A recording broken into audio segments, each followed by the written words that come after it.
আজকে এসেছি চন্দননগরে খুব কাছেই থাকি আমি আর আমার বন্ধু সোমনাথ। আজকে রবিবারের দুপুরে আজকে ভাবলাম যে ঘরে আর খাবো না, একটুখানি অন্যরকম কিছু ট্রাই করব। না বিরিয়ানি ব্লগ হবে না আজকেরটা, বা কোনো চাইনিজ ডিশও আমরা খেতে যাচ্ছি না। আজকে আমরা যাচ্ছি কি খেতে যাচ্ছি? আজকে আমরা সুশি। আজকে আমরা জাপানিজ ডিশ ট্রাই করব। মানে আজকে লাঞ্চটা হবে এক প্রকার জাপানি লাঞ্চ। তো যে রেস্টুরেন্টে আমরা যাচ্ছি, কি রেস্টুরেন্টে যাচ্ছি সেটা থাকছে ভিডিওর মধ্যে, আপনারা সঙ্গে থাকুন।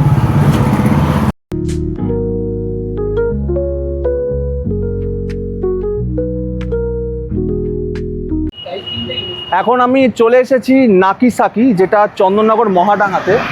আজকে লাঞ্চটা করব একদম জাপানি স্টাইলে। অনেক দিনের ইচ্ছা ছিল যে একটা জাপানিজ যদি এরকম কোনো রেস্টুরেন্ট হয় বা কোনো আউটলেট হয় যেখানে একদম অথেন্টিক জাপানিজ ফুড খেতে পারবো। তো আজকে আমি আর আমার বন্ধু সোমনাথ চলে এসে রেস্টুরেন্টে। তো চলুন ভেতরে যাওয়া যাক, দেখি কি কি ফুড, কি কি মেনু আছে, ট্রাই করব, আর সব ভিডিওতে থাকবে।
একদম প্রথমে যে জাপানিজ ফুডটা অর্ডার করেছিলাম সেটা ছিল থাই বেসিল চিকেন।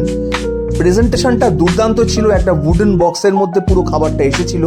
ডাম্পলিংসগুলো দেখতে ভীষণ ভালো ছিল, ওপর থেকে বেসিল লিভসগুলো সুন্দর করে দেওয়া ছিল, এবং পিঙ্ক কালারের এই ডাম্পলিংসগুলো খেতেও দুর্দান্ত। মকটেলের মধ্যে অর্ডার করেছিলাম দু রকমের মকটেল। একটা মকটেল ছিল ইউজু এলডার ফ্লাওয়ার স্প্রিটস, আরেকটা ছিল ম্যাঙ্গো পিকারো।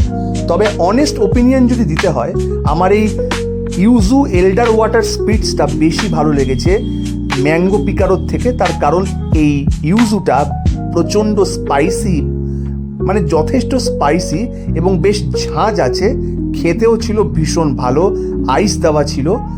তবে অ্যান্ড ফাইনালি আজকের show stopper crispy chicken teriyaki roll with chicken popcorn. এই সুশি ছিল অসাধারণ, চকলেট সিরাপ।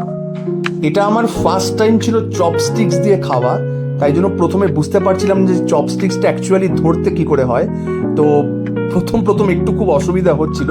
ফাইনালি আমি সেটাকে সঠিকভাবে ধরে খেতে পেরেছি।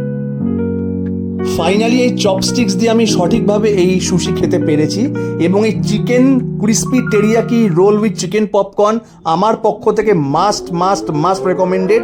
তোমরা প্রত্যেকে অবশ্যই ট্রাই করো নাকিসাকিতে গেলে।